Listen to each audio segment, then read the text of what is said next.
Simply Drawn, and today we're drawing a moose wearing ski goggles and a sweater. So we're going to start with the top of the head of the moose, and it's like a rainbow shape. And underneath, the lower part of their head is bigger, so I'm curving out to the left, and I'm going to curve out to the right, trying to match them, but again, it's a animal's face, so it's not perfectly symmetrical. And then I just do a light, gentle curve at the bottom, but you don't need to have that shape. You could just round it. I'm going to put in the 2 nostrils for the moose. And now we're going to put on the ski goggles. So I'm actually bending it more over the nose than the actual curve of the nose. So it does make it look more like the ski goggles. And then the line at the top. And I extend it out farther than his head before I curve and connect those two, the top and the bottom of the ski goggles. And we're not going to worry about those lines underneath there. They're going to get camouflaged in.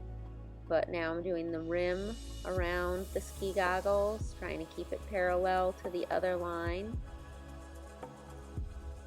And we're going to fill in afterwards, so like I'm saying, don't worry about those lines that you can see.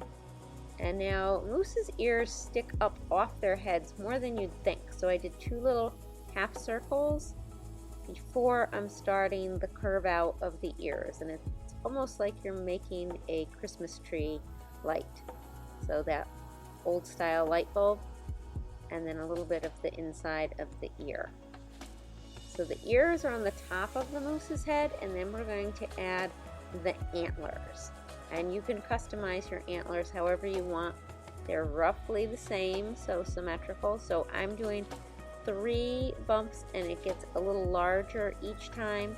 And then as I curve around and make my way back to my moose, I went to the middle of the ski goggles. So I'm going to try to use the one on my right as a reference and make this one match it. Right? And then I'm going to try to get back to the moose at that same spot. So it curves out a little bit, and then we come back to about the same spot on the head.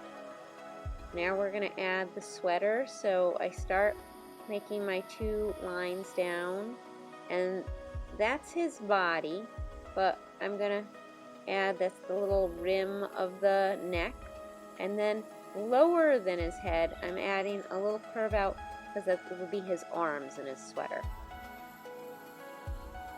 And I'm going to add some little lines on the sweater for a pattern. Make a variety, any type of line that you want. This is like really your time to do whatever you're thinking of for some type of design on your sweater.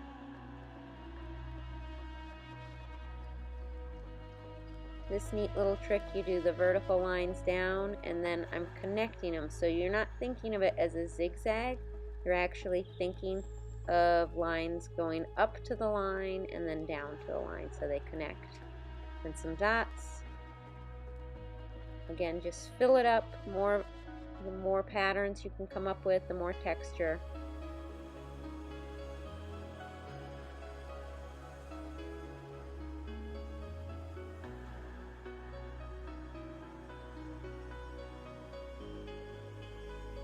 And that's why I told you we weren't even going to worry about any lines that we saw through there.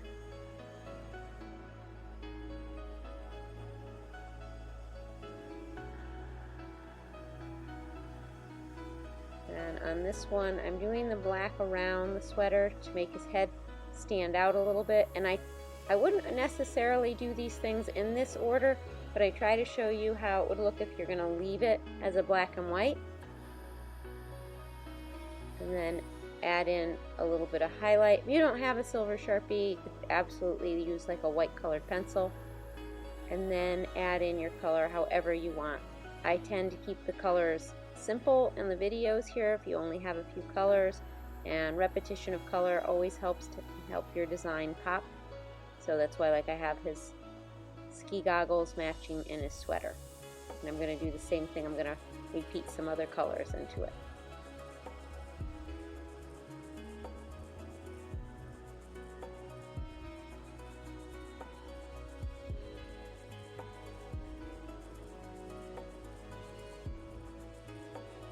Lastly, I'm just adding some little lines of texture on the antlers and a few little dots. And there you have it.